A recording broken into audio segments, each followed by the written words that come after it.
to Talk That Ish, where we talk that ish. I'm your host that do the most, your boy Ish Roy, and today we got a very, very special guest. I know I always say that, but this person that's sitting next to me today, he is a very well-known person across the Caribbean.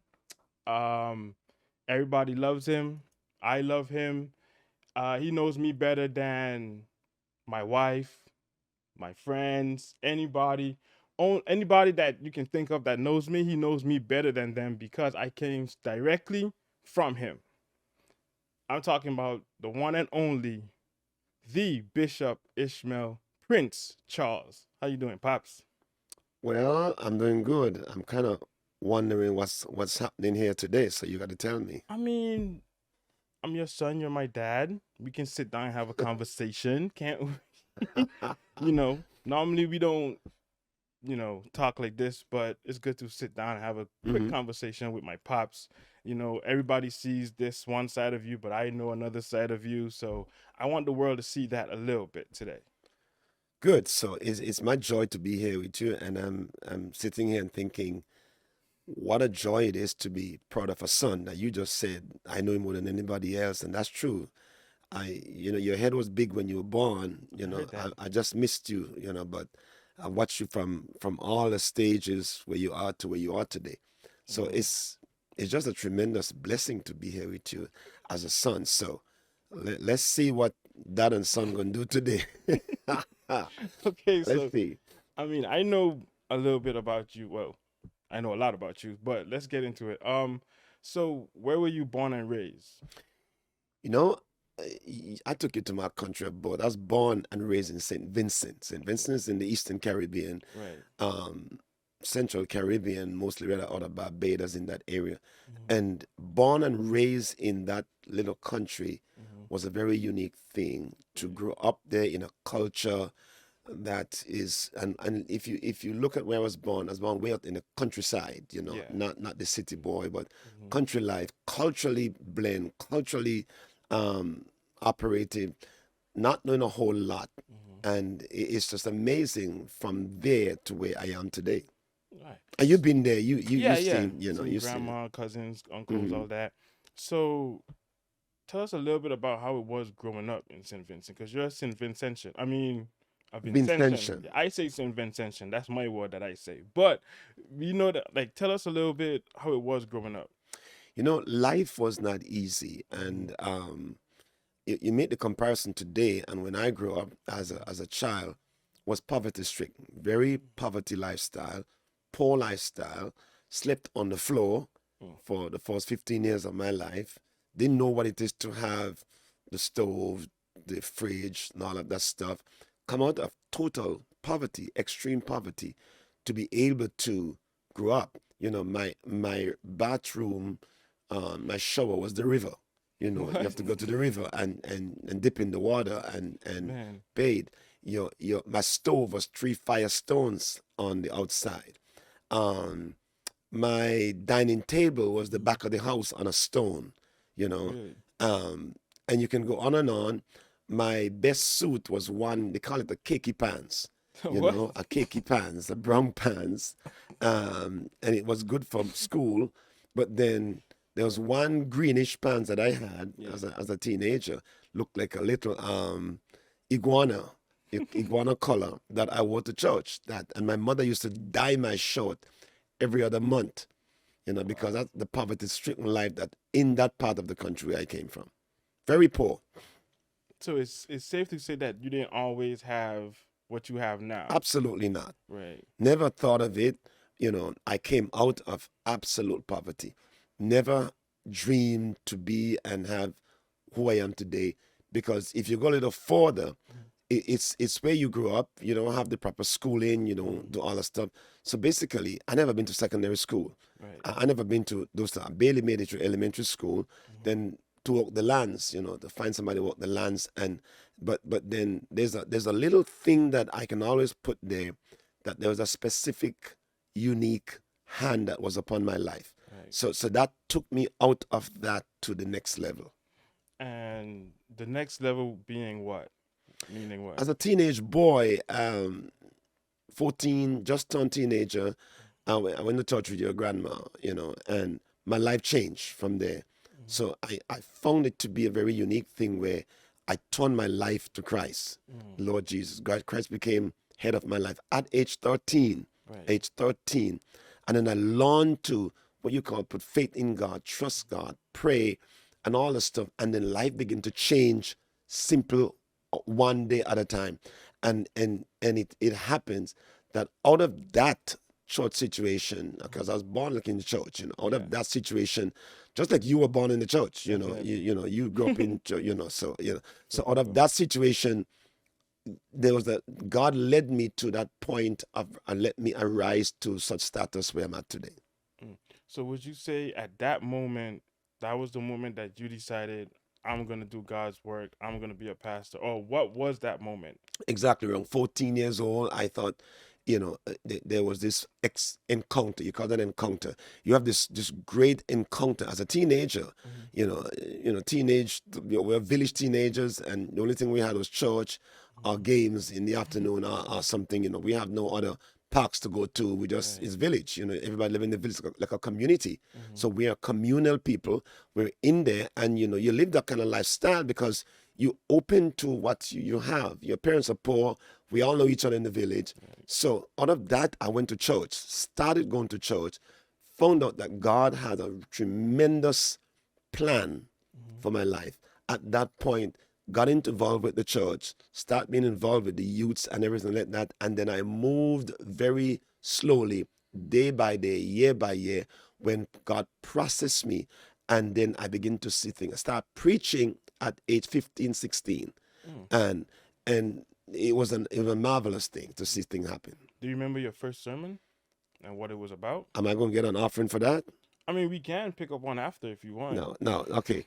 My first sermon was from Revelation 21. Both the small and great shall stand before God, Mm. and your book shall be open. If your name is not found written in the Lamb's book of life, Revelation chapter 21. Right. That was my first sermon at age 15 that I Wow. preached in the opening. And you can still remember it. Still remember it like yesterday. The spot, the place, the time. Mm. Wow, that's And good. at 15, I was the most handsome fella in the whole I community. believe you. I believe you. Not really, but I believe you. You know, if your mother had seen me then, she'd have passed out, at that point. Well, gladly she didn't see you then. So, but so okay, at what point, like, did you move to the BVI? Age 21 or 22, I think. So you basically just saved enough money, worked, and then move, or No, was it? What was it it, like? it was a situation where I grew up then, and because I wasn't educated, Mm-hmm. the former principal of the school where I went called me back to school. They had a program called School Leavers Exam. Yeah. So he helped me to pass the School Leavers Exam. I mean, he actually helped me. And then I went to an evening class and became an assistant to a teaching program, Mm-hmm. and then started to be in a teaching program for about 6 or 7 years, Okay. from age 16, 17 to age 22. Okay. So 22, I moved to the BVI to seek a better life economically. The thing is that I was engaged at 21. What? And yes, and this girl Back broke, up. Hold up. yes, I Wait. was engaged at I 21. did not know that. You were engaged. Oh wait, Yes, you with the know. lady in St Vincent. Yes. Oh, okay. Yeah, yeah, yeah. And that just didn't work out. And it broke my heart. And then I run to the BVI. Oh, so a lady ran you out of the country, Now basically. continue with the interview. I'm just asking. So because she broke your heart, you was like, I don't want to stay here no more. Yes. I'm leaving. And you So just went to a whole different country. exactly. And when you got to the BVI, what was that like? Was it like a culture shock? Culture shock. Like it was smaller? It was a small place, and then I went and I got a job. I got a job in a little like a 7-Eleven store. Mm-hmm. I got a job in there packing the shelves, cleaning the floor, and very unique. It was a God thing. It, Yeah. it was a divine process, because while I'm doing the cleaning the floor, packing the shelf, this missionary, a Caucasian missionary, Yeah, we were gonna Pops, get into that. the Yeah, Caucasian missionary, walked in the store and saw me, and he said, "What are you doing here, young man? Who are you? Something about you interests me. What are you? Why are you here?" And I told him the story. Mm-hmm. He sent his wife on to the beach Mm-hmm. in the baths in Virgin Garden, Yeah. and then He stayed with me until I had my lunch. And that is the reason, that is the nutshell where I would say that my life came together Mm-hmm. completely in a package to where that point to where I am today. Okay, let's back up a little bit. So before you met Pops, were you going to church, like a certain church over in the BVI Well, I was at that you well, I always? was living on a little island called Virgin Gorda. Oh, okay. Then I would go over to Tortola to go to church, back and forth. I was Mm-hmm. going to the New Testament Church of God in Tortola, Yeah. little church that was over there, back and forth. But I've never met this guy before. Okay. So you're going back and forth to church. This guy walks in. He says, basically, he says, "I'm gonna change your life." Hmm. Basically, so he takes you and carries you to Cleveland. Well, to St. Thomas first. Oh, St. Thomas. Okay, Mhm. so from there, what happened? St. Thomas, I spent a little time with him, travel a couple of places. Yeah. Then he says to me, I am going to look out for you as a dad because I never grew up with a father. Right. Right. You have a father all your life. All my I've life. never had a father. Mm-hmm. I've never had a father all my life. Mm-hmm. And he said to me, I'm going to be your daddy.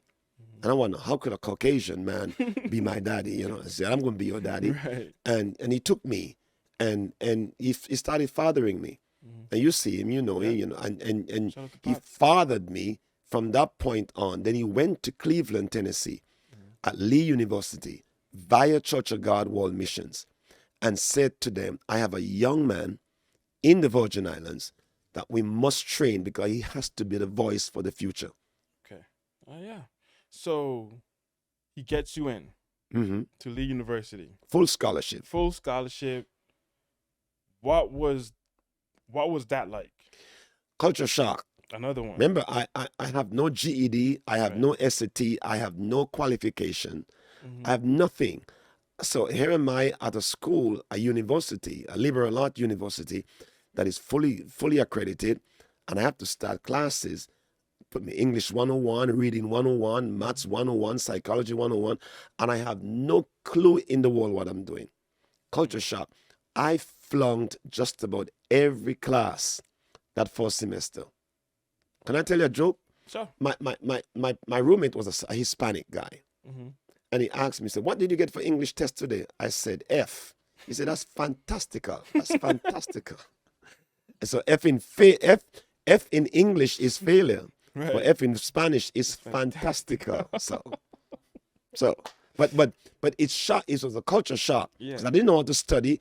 I didn't know how to properly articulate language, and because I never really was educated Mm-hmm. until then. A missionary in that school, name is Ellen B. French. She died now.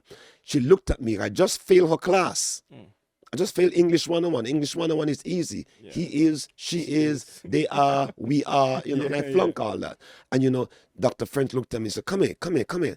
Sat me down in the office and said, I know you're going through difficulty. You have a call on your life. You're going to change your world. This is how you study. And she taught me to study.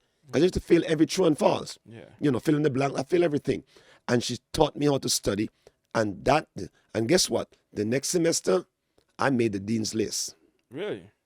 So what made you? Was that what made you like got focused because she sat you down? She or sat me was it- down and she taught me how to focus. And you met Dr.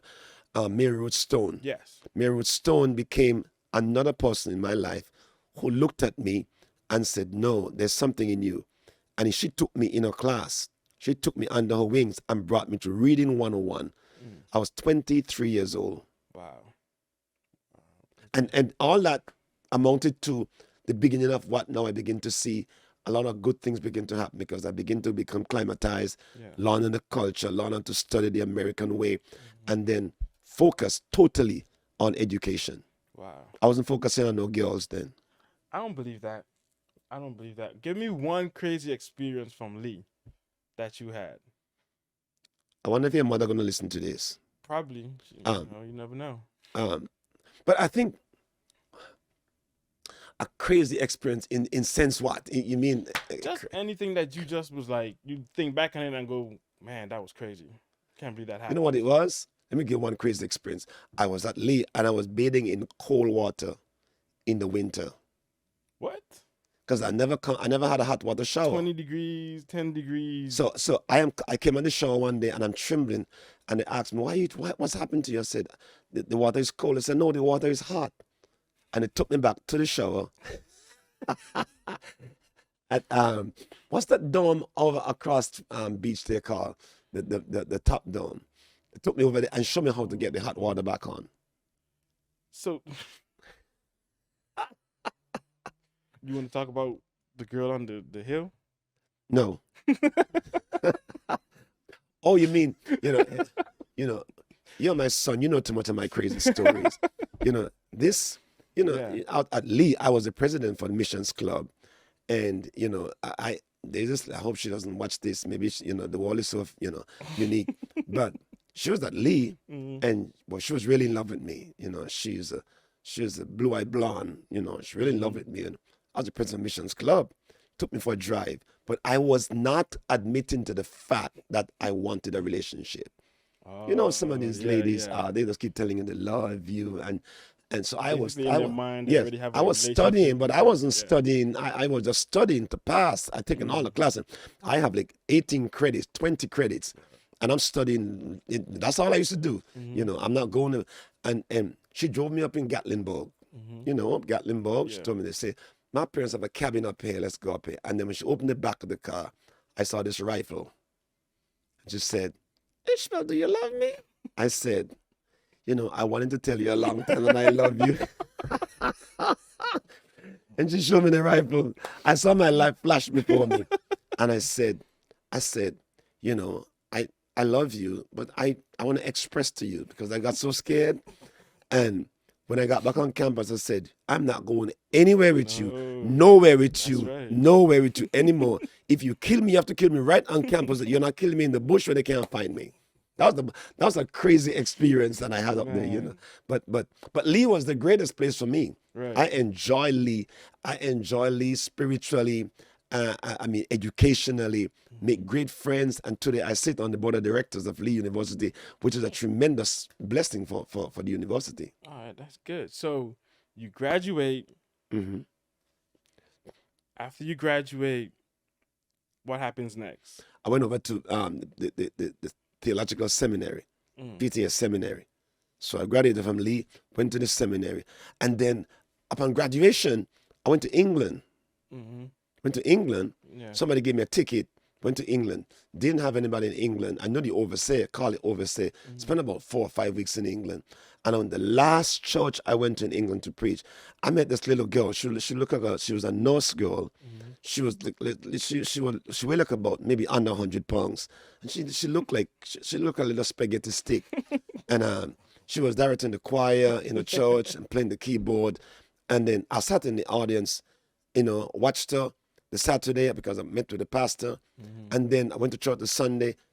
So in the back room, I'm talking to the team of workers in the back room, and this lady was there. She greeted me very nicely. The pastor was there, a couple of others. Lady said to me, "Oh, welcome, blah blah blah." So when we went to sit on the platform for the service, I sat. That was the pastor. This is me. Then the lady. I sat next to the lady, and then when the music came on, the Holy Spirit just said to me, "That's going to be your wife." Mm. I said, "Wow."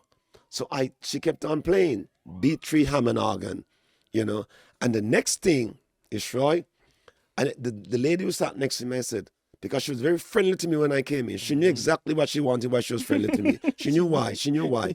And so I said to her, what's the name of the girl who's playing the organ? She said, why? I said, because the Holy Spirit just told me that's going to be my wife. She said, that's my daughter.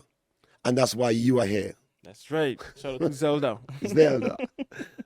So, okay, so you met mommy. Well, yeah, you met mommy. And what made you decide to come back to the BVI? Because I'm pretty sure you could have gone and pastored in Florida, Tennessee, wherever you pretty much wanted to go. What made you decide you're taking your newly wedded wife and we're going back to this small little country to do God's work? What made you decide I that? wanted to live in England.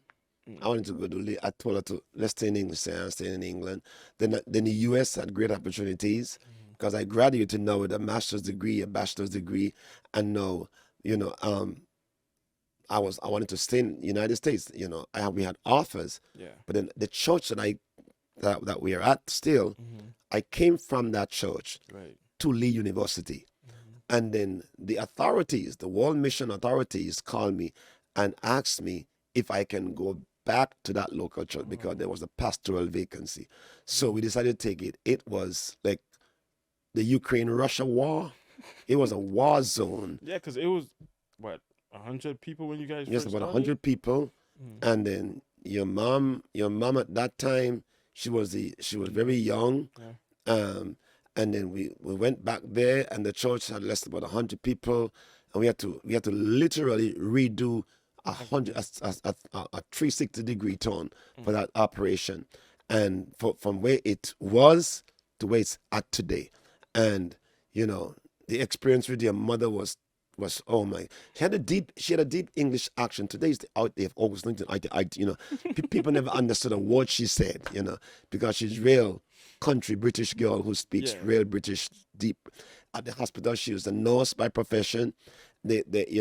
But we were both used in Mm-hmm. specific ways to transition that local church into an international ministry. And it's true you wanted to give up at one point. Every Monday morning, I used and to I used to give up every Monday morning after Sunday. and mommy was like, "No, No, you don't stay in start. here." Don't give him out any points I'm over me. I'm asking you. I'm asking. I don't Okay, know. I wasn't born but yet. she was instrumental in me not giving up. Mm. I think she played that role because I would have given up. Yeah. I'd have walked away, and that was my big strength Mm. to say not give up and turn around and look what has happened to us after the fact of being there consistently and see how we move on up and about in the ministry. So, what would you say made the church grow? Because throughout the years, like starting from under 100, and I remember, I don't know when it was, but one night we were in Puzzle and it was like people were standing outside, can't get a seat. Like, what was that? Like, what caused that? Do you know? Or was it?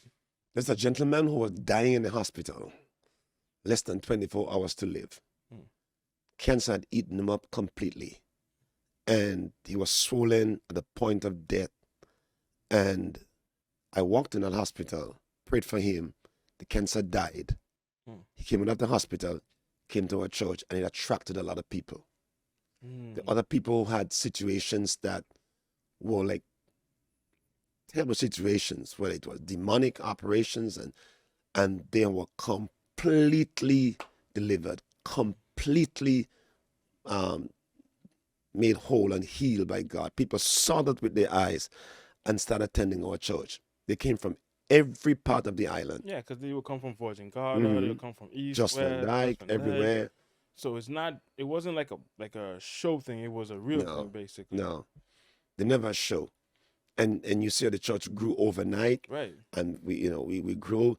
And your mom established a choir Mm-hmm. that became one of the leading choirs throughout the whole region. Mm-hmm. Had about 75 voices choir, and we expanded the church, from where it was to another, then we outgrew that, and then we expanded that to what is the largest single building for any event for church on the island today. Wow, that's good. That's good. So now we're in Boggers Bay. We got this big church. Did you feel like you did what you had to do, or did you feel like okay, my job is done because you came from this small little, again under 100 congregation members to now that can seat probably 1,000 members? Hmm Did you like feel some type of like, oh, I did it, like I made it? Well, you have accomplishment you look at, and you think that you reach a point where you think, because out of that, I also lead in the parts of the region, St. Mm-hmm. Kitts, Dominica, Guadeloupe, and all those areas. And you had no extra work to do. No, you have extra responsibilities to do. And sometimes I used to feel like we're finished. Yeah. We achieved the goal. Um, and then when you see other people being raised up, other works are started out of it, and you see people are rising to great level, you think you're achieving goals. Um, but I feel like Like now we have achieved goals Mm. that I'm comfortable with to say I'm ready to exit. Okay. I didn't expect that. But okay, so you've been in the BVI 30 years? You've been pastoring for 30 years? 33 years. 33 years. And you don't have no problems with no other pastors, right? What would why do you think the congregation members always bump heads? Now, I think people have differences. Mm-hmm. The church has about 25 different nationalities, Right. and everybody have different cultural views. Mm-hmm. Some of them are not biblical, some are. Mm-hmm. So people in the cultural view, people come from St. Vincent, they come from Dominica, they come from Grenada. Your wife country has some weird people, Yeah. they're some very weird people. They come from some people, and they come from Trinidad. So there's a mixture of people there. Yeah. If it was one population Right. of all the British or all the Americans, it would have been different. Mm-hmm. But you have so many different cultural mix. People want this that way, that way. The pastors of Vincentian married to an English woman, Mm-hmm. and then the church has 25, 26 different nationalities. So every time you go in there, you have to be very careful how you share something. How you now the Bible is one living book. Everybody Right. believes the Bible. People have different cultures. So people want their stuff. And again, the church is inclusive of different person from different churches, Mm-hmm. different Pentecostal background. We're a Pentecostal church, but Right. different Pentecostal background. You have Pentecostal of the West Indies, you have Church of God, Church of God of Prophecy, independent Pentecostal churches. They all come together, and we all come together in one evangelical voice. Mm-hmm. And sometimes people do not want to give up who they think they were, what they had before, to join one concept, because the New Testament Church of God or the Cleveland, Tennessee has a general statement of operation, a mission statement, a vision statement that we work with, the practical commitments, all of the necessary doctrinal statement. So people to come to those statements sometimes they bump head, they bump heads, and people have their own personal differences. Yeah. They don't like the way you do things. They did it this way, so they bump heads, but you have to learn the art of how not to allow that to distract you. Right. That distracted me for a while, but then I learned the art. You know what? All of those things would work themselves out at a point. Hmm. Yeah, because I feel like the fact that we serve in one God, there's one Bible, we should at least be able to have one understanding, Mm-hmm. if that makes sense. So I Mm-hmm. always found it kind of weird, like we would have this group over here don't agree with what this group believes, and I feel like if we all believe in God and we all worship and serve God, shouldn't it be the same? It ought to be the same, but again, like you just said, people are going to distinctively have their opinion Mm-hmm. that they want to bring into the mix. Mm-hmm. And sometimes, if it's not even godly, when you form the context of it, it becomes a barrage of operation that people say, I didn't get my point in. I Right. believe this. That didn't done. You didn't put the right carpet. You didn't put the right Or chair. you didn't wear You the right didn't clothes. right clothes. Yeah. You didn't do this. You and it comes down to all of that. The robe is looking bad. The church doesn't. The church is too cold. The Mm-hmm. old people are going to die, and all kinds of stuff you get. And the people have this opinion and they make it become a point of reference that literally throws the ministry off. Mm-hmm. I call it trivial disturbances Mm-hmm. that sometimes blocks and hinders the whole flow of what church supposed to be. Mm. Okay. I don't want to sound like I'm preaching, but I mean, you do a little bit, but that's okay. That's what we're here for. So how do you feel about people that look at the church and say, "Oh well, you don't have to go to church to find God, or you don't have to go to church to believe in God, or I don't want to give offering to the church or what?" Like those people, like how do you deal with those people? Because they might still believe in God and still have a little faith or whatever, but they just because I guess from past experiences or things they might see, they might not go to a church. Like how do you deal with people like that have those situations? I think in life you can't change everybody. Mm. You would never change everybody. People are going to one of the things that I have as a success is that I read the Proverbs every day. Mm. The book of Proverbs has 31 Proverbs. So I read one every day. That's why I have 31 for me. Mm. So I learned the first art is to get wisdom. People who are in the who are the congregants, who are looking for opportunities, whether to be critical or to be constructive, they will go like, well, I don't need to do this. I don't need to do that. I don't need to give. Um, the giving part is a problem for some people. For me, that has a concept that the believers, people who are Christian, you're obligated to give, right? Mm-hmm. Other people argue whether I should give tithes or give this. I don't argue that. Yeah. If the biblical concept says this is what you must do, then you must do it. And then people have, again, go back to what I said, people have their own opinion of biblical interpretation or biblical translation. Because one group says don't give 10%, one group says you have to give 10%, one group says you can't gather like this, one group says you don't have to go to church to do something. But the Bible tells us that we must not forsake the assembling of ourselves together as believers, which in context now, COVID hit, we all sitting at home on a Zoom. Mm-hmm. We gathered on a Zoom so we can touch each other. But Yeah. before that, we were in a congregation touching each other. So one of the things the Bible asks us to do is to have the ability to gather yourself together and have fellowship. Fellowship. You and I are having fellowship now as father and son Right. this weekend, and we have fellowship. We're touching each other. We talk. And that's a part of Christianity. The fellowship is the word for it called the koinonia, how you come together. You don't know that word, I can't see that. So, but it's a word that is you come together. So one of the biggest thing that makes church is fellowship. Right. Because if you were to lock yourself away in a room for a whole year and don't see anybody, and you just sit there by yourself, there's something wrong with you. Right. But you need to be out there talking. Jesus did it, the disciples did it, and Scripture gives us the ability to do that as fellowship. And the consensus of whether you should give or not, are you breathing? Suppose God take oxygen from you, what's going to happen to you? Oh, you're gonna die. You're going to die. Yeah. So part of the process with church is also giving. Mm-hmm. Jesus talked about, some of you come and you give, but that lady gave that one little penny and she gave out of a heart of satisfaction more than all those that have given with their big lump sum. People are going to criticize you whether you give or not. People are going to talk about whether you go to church or not. But it comes down to the fact that you are the one that have to stop and think, am I self-examining myself, knowing I am doing the correct thing, which is to know that, am I pleasing the Father through the process?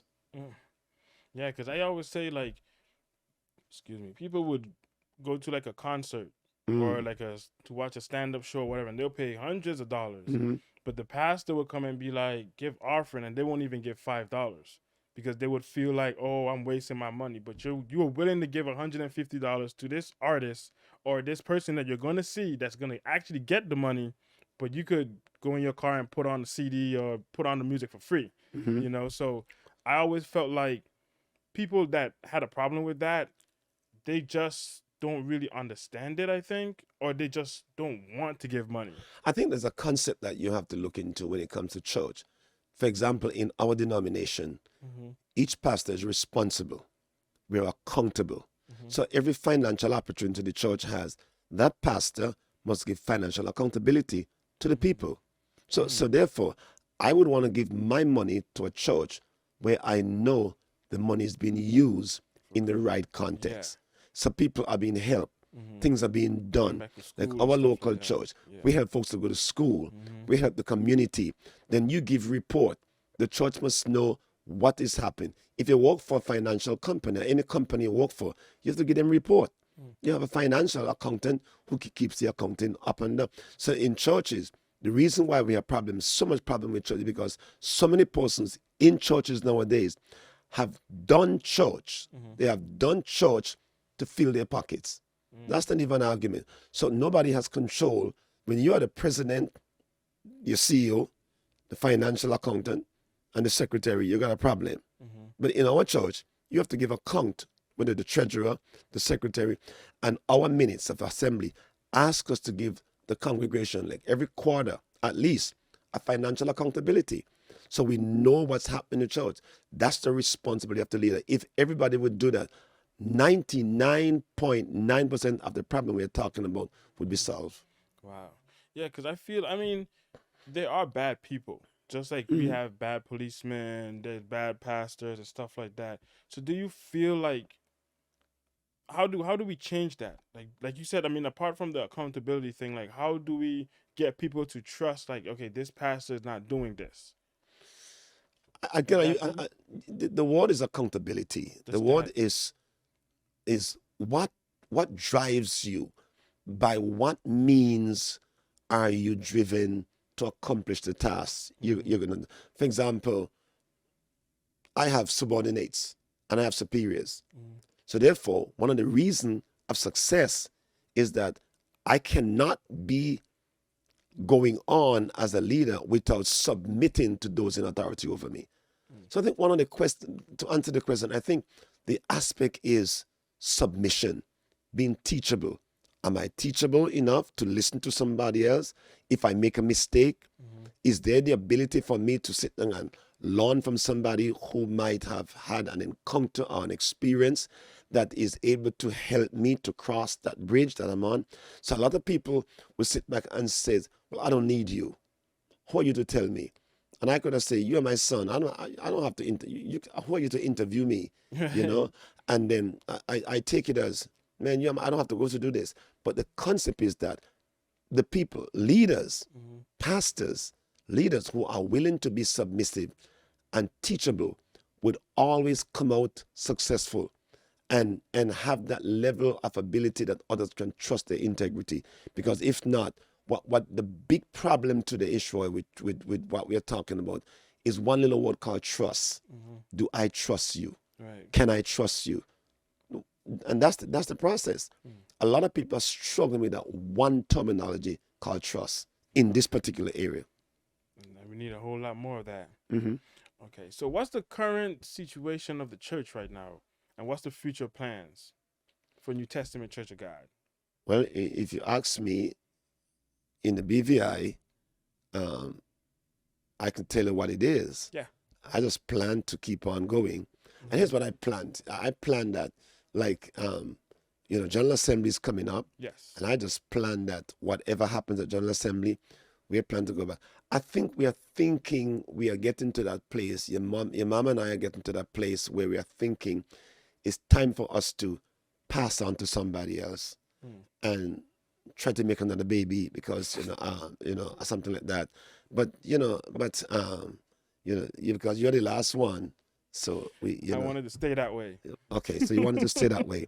But I think we plan to look at next cup maybe within the year futuristically to pass on to someone else.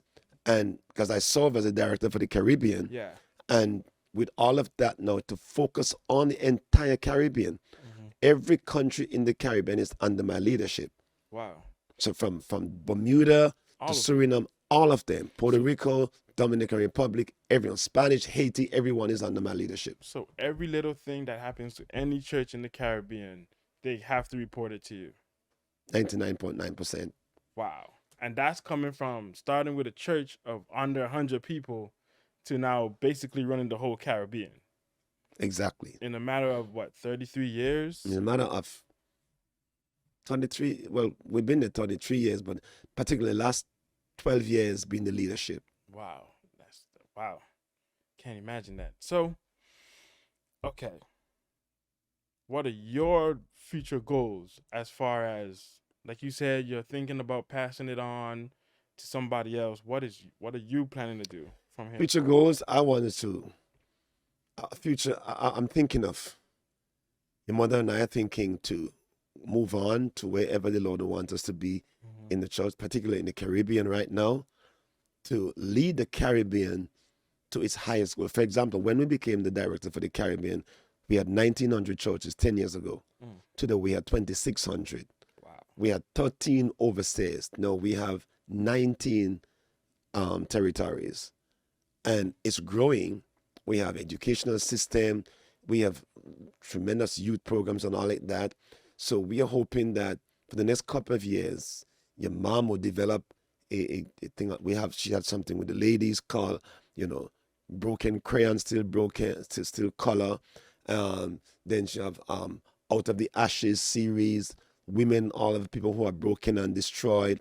I am having conferences with the whole Caribbean, like thousands of people throughout the region.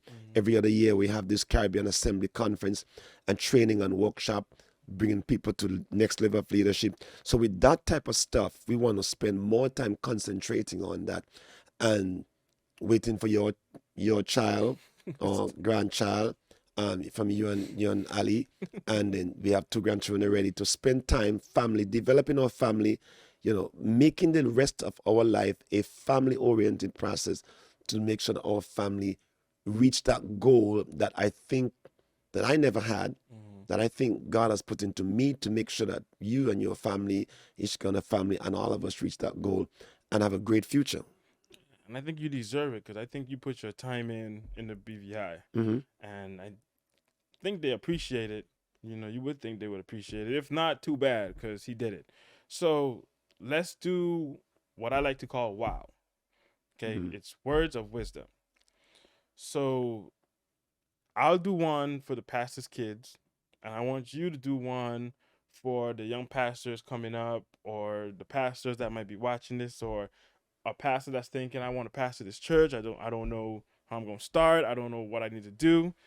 I'll go first. So my words of wisdom is, as a pastor's kid, it's not easy, but it's not hard. It might seem embarrassing, but you just need to embrace it because we can't choose our lives. And if God put you in a life, it's for a purpose and a reason. And if you're a pastor's kid, then I would just say live it out the best way you can and just love God and love people. Because at the end of the day, as much as it was hard for me in school, because, I'm a little different. My dad was a very famous pastor because he was on TV every day making jokes of me. So it would kind of like translate back to school. But at first, I used to be embarrassed and be like, oh, why these people do? After a while, it was like, oh, my dad is Bishop Ishmael Charles. Like, y'all can't tell me nothing, So at the end of the day, even when it seems hard and it seems like things are not going your way, my mom and my dad taught me to pray, and it works. So from let's go high school, from first farm to third farm, it was hard. Fourth farm to fifth farm, I realized I could get girls off of being a pastor's kid. So it was like, the dudes are mad, but the girls like me. You take the pick, But seriously, we all have a reason that we're here. If you are a pastor's kid, embrace it. That's my words of wisdom to the pastor's kids.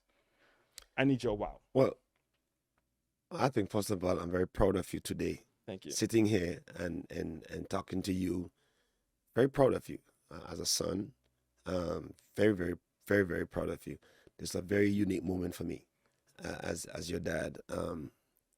And I think my words of wisdom is a statement that I have said for years that has brought me from the past into the future, that would go with me to my grave.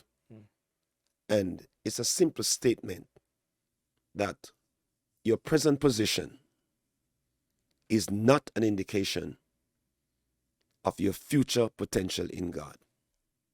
In other words, doesn't matter where you start, doesn't matter how you started, doesn't matter who thinks negative of you or where you're at, what kind of parents you had, whether you have a dad. I never had a dad in my life.